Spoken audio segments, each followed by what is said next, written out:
Okay, so if you've ever tried to learn even a little bit of Mandarin, you've for sure been taught that ni hao is the go-to for saying hello. But what if I told you that using it can sometimes be a dead giveaway that you're a tourist? Let's dive in and learn how people in China actually greet each other in their day-to-day lives. So where are we getting this from? Well, our source for this explainer, the channel Offbeat Mandarin, they put it pretty bluntly. They call the whole idea that everyone says ni hao all the time the biggest lie Chinese textbooks tell you. Now, that is a bold claim, so let's unpack what's really going on here. And that really is the question, isn't it? What's actually wrong with ni hao? I mean, it's literally the first phrase everybody learns. Is it incorrect? Is it rude somehow?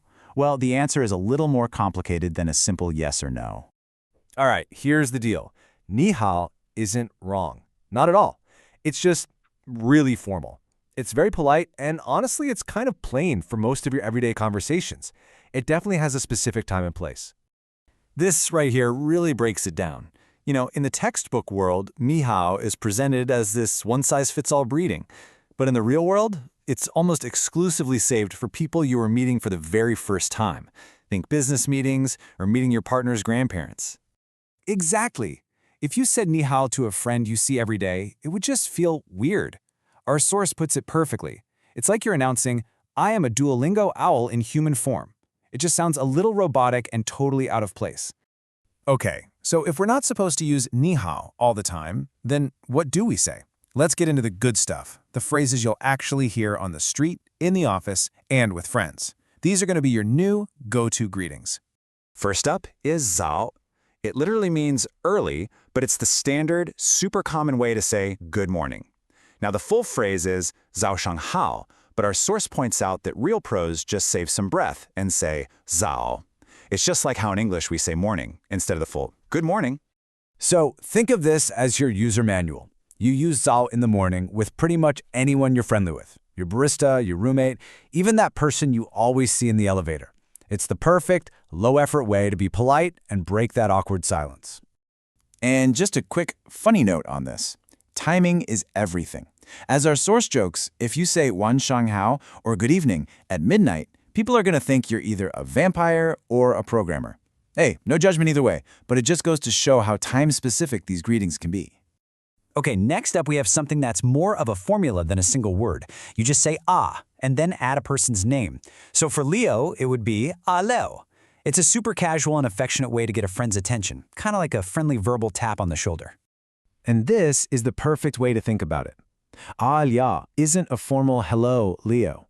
It's that casual, spontaneous, oh hey Leo, you'd yell when you spot a friend across the street.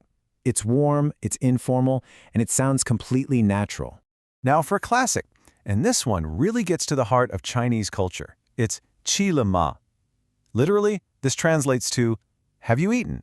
But, and this is so important, it is almost never an actual question about whether you've had a meal. Yeah, here's what you really need to get. Qi le ma is basically the Chinese equivalent of how's it going or what's up. And just like how you might answer I'm good even if you're having a terrible day, the standard response here is qi la, I ate. You say it even if you're starving. It's a social ritual, a way to show you care, not a dinner invitation. Okay, so we've got our daily greetings down. Now let's switch gears and look at a couple of greetings for more specific situations, the ones you pull out for those special occasions. First up in this category is hao zhou bu jian. Now, if this sounds a little familiar to you, it absolutely should. The English phrase long time no see is a direct word-for-word translation from this Chinese expression. You use it when you bump into someone you haven't seen in a while. And I just love how this captures the feeling perfectly. It's not just a casual hello. It has this real sense of surprise and excitement packed into it. It's for that friend you haven't seen in years or that old colleague you randomly run into. But, you know, like with any language, there are layers. Our source points out this subtle, kind of playful exception to the rule. If you say long time no see to someone you literally saw yesterday, you're probably flirting. It's this little inside joke that adds a whole other dimension to the phrase. Our last greeting is a bit of a modern curveball. Wei. You might recognize it as the standard way to answer the phone in Mandarin, but its use has actually expanded. It's basically a borrowed version of the English hello that's used in really casual, modern situations. The vibe here is everything. It's super laid back. It's cool. You might hear it at a party to get someone's attention across the room, right at the start of a Zoom call with your friends. And, as our source jokes, it's also a great way to playfully confuse your parents, who are probably expecting something a little more traditional.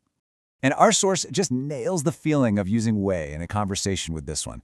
It has this cool, casual confidence to it, kind of like a cowboy's howdy. It's a really fun, modern option to have in your back pocket. Okay, so we've gone from the super formal ni hao to 5 authentic everyday greetings. Let's pull it all together into a simple playbook that's going to take you from sounding like a tourist to a total pro. Here it is, your new cheat sheet. For mornings, you've got Zao. For friends, try the plus name formula, or Chilima for a casual what's up. For those long-awaited reunions, it's Haozhou Bujian. And for that cool, modern vibe, you can use Wei. Each one has its own specific job and its own feel. So really, the big takeaway here is this. Language is alive, and sounding natural is about so much more than just memorizing dictionary definitions. So next time you get the chance, go ahead and skip the robotic ni hao and try one of these instead. You officially have a full playbook of authentic greetings. The only thing left to do is actually use them. So the question is, which one are you going to try out first?